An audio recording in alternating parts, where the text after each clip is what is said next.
Hi, Bill Nudera here, and welcome to my channel dedicated to clinical endodontic education. Don't forget to hit that subscribe button and the little bell so you get instant notifications every time I post a new video. If you're already a subscriber, welcome back.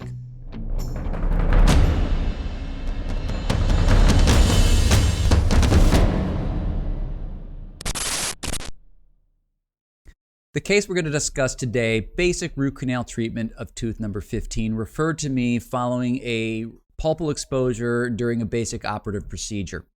This tooth was diagnosed with necrotic pulp and symptomatic apical periodontitis. The referral slip indicated at the time of the pulp exposure there was a vital pulp. However, this was about 4 months ago. We see a deep restoration there on the mesial aspect of the tooth, which is most likely where that exposure of the pulp chamber was. We have now developed a bit of a lesion associated with that tooth, which is more consistent with the diagnosis I was able to establish, which was necrotic pulp. Tooth number 15, we can see the frank exposure of that pulp chamber. We can see a little bit of inflammation of the Schneiderian membrane in that maxillary sinus area. We can see an area of low density associated with that palatal root. We see the restorative material. There appears to be a very narrow pulp space here in that mesial distal direction. And we're seeing the morphology of this root system creating a fused effect between that mesiobuccal area and that palatal area. We tend to see this quite a bit on our cone beam scans, and we know from a histological standpoint there's probably some tissue in there. And we have to debate on how aggressive we're going to get with this in order to determine whether or not that space in between that mesiobuccal and that palatal is even treatable. Drawing attention now to that buccal root complex, the roots appear to have converged. The canal systems internally also appear to have merged right at this area. The intraoral exam shows no signs of swelling. There's no palpation tenderness. The tooth was a little bit tender to percussion and a little bit tender to bite, but nothing remarkable. I chose to place single tooth isolation with rubber dam blockout material. After just excavating the restorations, we see the exposure of the pulp, and there's no bleeding, which is consistent with the diagnosis of necrotic pulp. After these restorations that have been in contact with that gingival tissue, or even caries that has been in contact with that gingival tissue for extended periods of time, it can create a little inflammatory reaction of that gingiva that's in contact to that irritation. It's really important to address any sort of hemorrhaging early on in these appointments, especially from the gingival tissues, because it begins to block your field and it just makes the treatment process go a little bit more unpredictable. For this case, my heme control was a little ferric sulfate on the end of a little microbrush, and I apply it and reapply it as many times as I need to until I get absolute control over what's going on in those gingival tissues.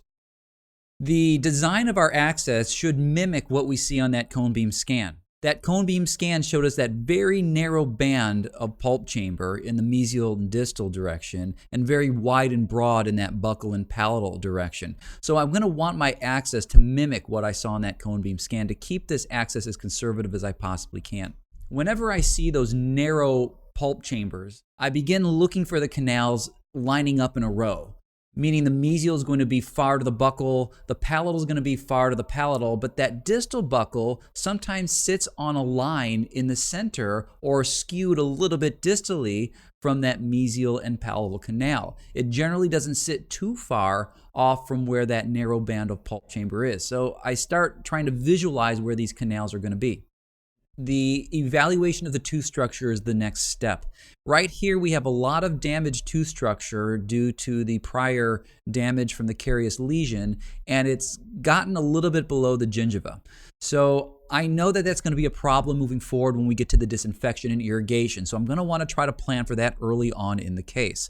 So for this particular situation, I opted to place a pre-endodontic buildup. Etch, prime, bond, and then place that restoration. I choose materials that are dual cure so I can eliminate the variable of the light. The tooth is then re-accessed through that buildup material and the access is again then refined. We're looking at the canals as they've been opened up. Look at that canal configuration on that pulpal floor, just like what we discussed earlier. That distal buccal canal, not really weighted toward the distal portion of that tooth, but really almost in that line, in a straight line, going from buccal to palatal, consistent with that very narrow pulp chamber that we saw in that cone beam scan. It's very important to really look at your files every time you remove them from the canal, because they will give you information as to what's going on inside that root canal system. When file unwinding occurs in the middle of the file, this is cyclic fatigue. Cyclic fatigue generally happens when the file is going around a curvature of some kind, and that file is being bent back and forth several times, creating an unwinding issue somewhere in the middle of the file itself. So by virtue of where I'm seeing this distortion of the file, that's telling me I'm dealing with some sort of curvature occurring in the mid-root area of the canal systems. This is also telling me that I need to proceed with caution. Once that final shape has been created, you then want to move forward with your disinfection protocol. You then want to dry the canals, then choose your obturation technique. My obturation technique is a single cone obturation technique with a bioceramic sealer. I'll typically inject the bioceramic sealer at about the mid-root level and make sure that sealer extends all the way to the level of the orifice. I will then take a pre-fit 04 gutta-percha cone and apply it right through that sealer and allow that gutta-percha cone to displace the sealer and flow. Once that cone is seated, I'm going to take a heat source and I'm going to trim off or remove the coronal portion of that gutta-percha cone that's beyond that cavo surface area. Not down to the orifice level, just at the level of the cavo surface. And I'm going to then take a cone fit image with my sealer in place. The reason why I don't want to sear these cones off at the orifice level before my cone fit image is I want the opportunity to make a correction.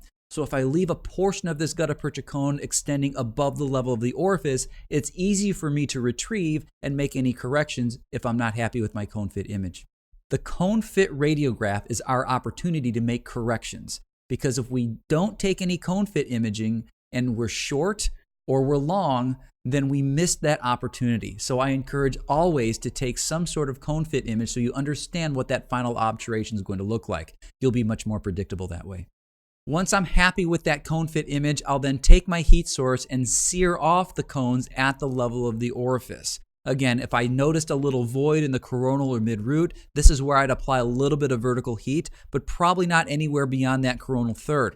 I'll then take a 5/7 plugger or a 9/11 plugger, depending on the size of the orifice, and I'll condense that material in that coronal level in order to achieve a nice seal in the coronal aspect of this root canal system. And I always apply some sort of orifice barrier in order to cover the root canal system that was just treated. I'll then choose to close the case with a small little piece of endodontic sponge and cap it. This is the final radiograph. We see 3 canal systems treated and obturated. We see the buccal canals merging into one exit point, which was consistent with what we saw in the cone beam scan, and we see 1 canal and 1 exit point there on the palatal. There were no issues, no complications, and the procedure went just as planned. Well, I hope you've enjoyed this video presentation of mine today. Don't forget to hit that subscribe button so you can see all of my future videos. I'm Bill Nudera. Thanks for watching.